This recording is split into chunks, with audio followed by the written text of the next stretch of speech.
Hola, bienvenidos un día más a mi canal. Hoy vamos a seguir, pues ya sabéis, en la dinámica de seguir indagando, escudriñando, analizando y reflexionando sobre las escrituras. Y hoy vamos a reparar en un pasaje que yo creo que hay poca gente que le pone atención cuando lee los evangelios, pero es un pasaje de un alto valor significativo en el sentido de que muchas veces eh, conocemos las leyes espirituales, pero no cultivamos lo que es la quietud y el enfoque para llevarlas a cabo. Entonces el capítulo dice así, es el 10º capítulo de Lucas. Eh, Dice: Jesús iba de camino, entró en una aldea y una mujer llamada Marta lo hospedó en su casa. Marta tenía una hermana que se llamaba María, la cual se sentó a los pies de Jesús para escuchar lo que él decía. Pero Marta, que estaba ocupada con muchos quehaceres, se acercó a Jesús y le dijo: Señor, ¿no te importa que mi hermana me deje trabajar sola? Y dijo: dile que me ayude. Y Jesús les respondió: Marta, Marta, preocupada y aturdida, preocupada y aturdida estás con muchas cosas, pero una sola cosa es necesaria, y María ha escogido la mejor parte. ¿Qué le dijo ahí, no?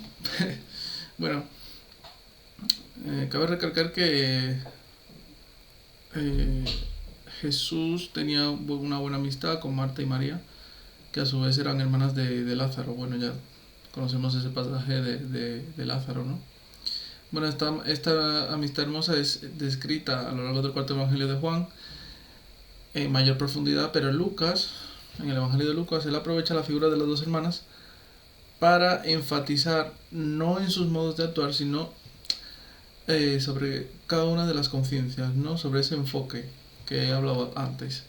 Aquel día en particular, Marta andaba de un lado a otro, ¿no? Haciendo todo lo necesario para acoger y atender debidamente a Jesús, mientras que María optó por sentarse tranquilamente a los pies de él. Y bueno, pues ya sabemos lo que pasó, ¿no? Como he comentado, pues Marta regañó a Jesús básicamente por no hacer que María, su hermana, ayudara a los preparativos.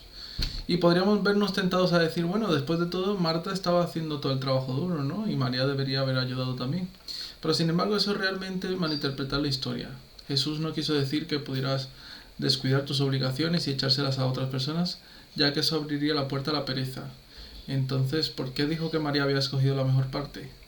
Bueno, pues estas dos mujeres simbolizan dos fases diferentes de la expresión del alma humana.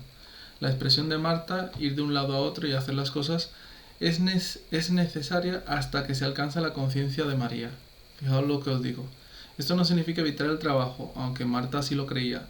Una persona realmente espiritual complementará sus actividades espirituales con una acción enfocada, pues esta es la única forma, como sabemos, de materializar los pensamientos en nuestra realidad. Bueno, Jesús no fue una excepción, como hemos podido comprobar a lo largo de su ministerio, pero esta no es la única vez que él llama a uno de sus discípulos a dejar a un lado sus labores para meditar en lo que él tenía para decirles. En esta historia bíblica en concreto, la conciencia de María entendía perfectamente que debemos de unir las dos dimensiones en nuestra vida, pero insistiendo primero en lo esencial, en la oración, luego en la acción, en la escucha y luego en el servicio, en la cultivación y luego en la ejecución. Bueno, pues este enfoque a menudo sucede que hay personas que están más avanzadas espiritualmente que otras, ¿no? Ese es el porqué de que María tenía ese enfoque y Marta no. Y no hay nada de malo en ello. Cada ser humano en la tierra está viviendo su propio desarrollo interior. María había llegado al punto en el que estaba bajo el principio del Cristo y Marta no. Ella no tenía esa conciencia solo porque, me refiero a María, ¿no? Ella no tenía esa conciencia solo porque estaba sentada con Jesús, sino porque ella primaba en su vida lo que era el desarrollo y la cultivación espiritual. Si Marta hubiera tirado los platos y hubiera dicho: bueno, está bien, yo también me sentaré a rezar, a escuchar a Jesús, a escuchar lo que tiene que decir,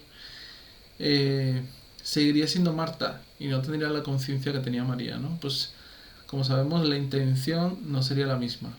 No sé si me hago entender con esto. No es tanto la ejecución, sino es tener la conciencia de que eso que tú estás haciendo es lo que tienes que hacer en ese momento.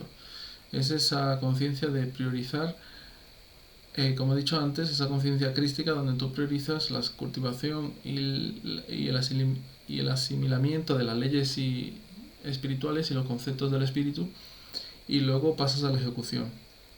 Bueno, como he dicho antes, María está bajo la ley del Cristo, y cuando uno está bajo la ley del Cristo, el mundo es diferente para uno.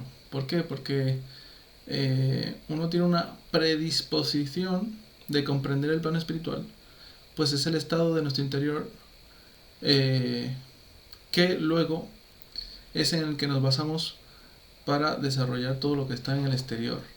Y este relato precisamente tiene una gran importancia y muy a menudo las personas lo pasan por alto, y es que enseña que lo importante es saber cuándo colocarte en el estado mental en el que sabes con cierta comprensión que Dios es la única presencia y el único poder. Cuando uno puede hacer eso, las cosas fluyen y las cargas que uno lleva en la vida comienzan a aligerarse. No es que no es que hay que dejar las actividades terrenales para estar inactivo, ni para entrar en algún tipo de modo de contemplación, ¿no? Sino que es que uno deja una actividad comparativamente débil por una más poderosa.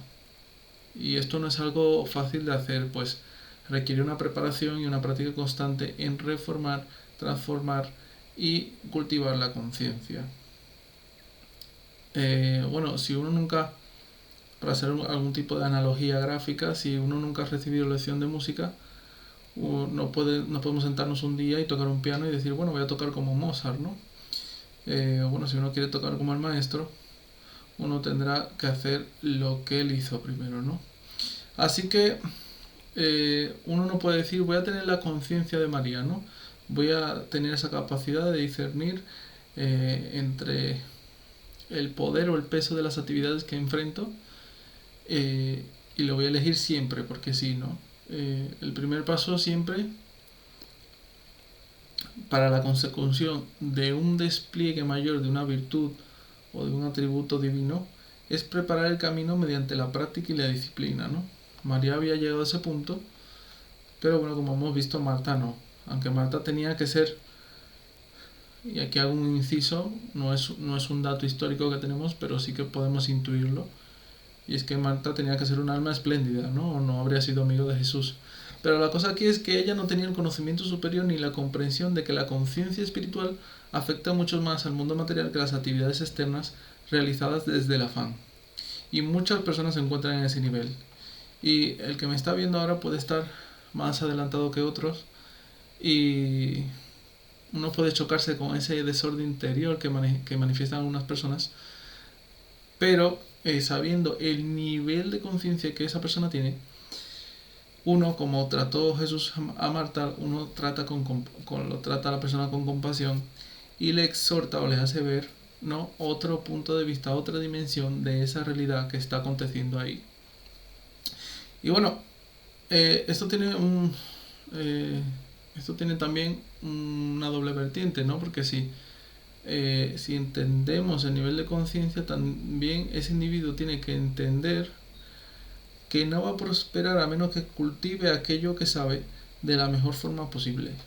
A menos que uno haga el trabajo diario en la fábrica o en la oficina o en el campo, lo mejor que uno puede, uno no se va a elevar en conciencia. Si un padre no es buen padre para sus hijos, si un marido no es un buen esposo para su esposa, si un hijo o una hija no es un buen hijo para sus padres, no puede esperar elevarse en conciencia, ¿no? Uno no puede esperar el crecimiento espiritual a menos que esté cumpliendo con su deber. Así que el primer deber es, desde donde estamos, sea el nivel que sea, cumplir con nuestras responsabilidades de la mejor manera que uno sepa. Y el segundo deber es mirar si los resultados están haciendo que tu vida se expanda, amplíe y prospere.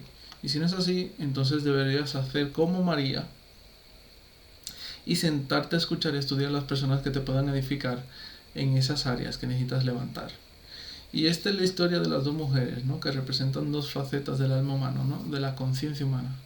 Cada una servía a Dios, no nos equivoquemos, cada una servía a Dios en su propio nivel de comprensión, y cada una se expresaba y se manifestaba según sus respectivas conciencias.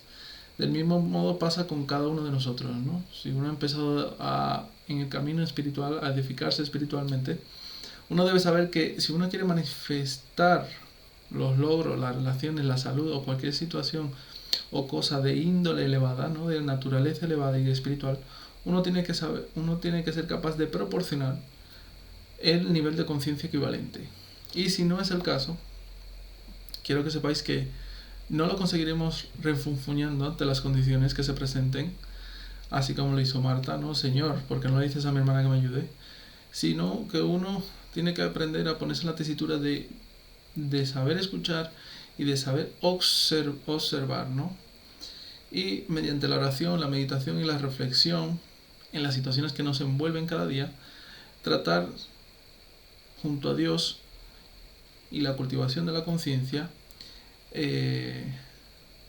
formar en nuestro interior un tipo de conciencia que nos ayude a relacionarnos con los acontecimientos externos y con las personas que nos rodean de una manera más elevada, ¿no?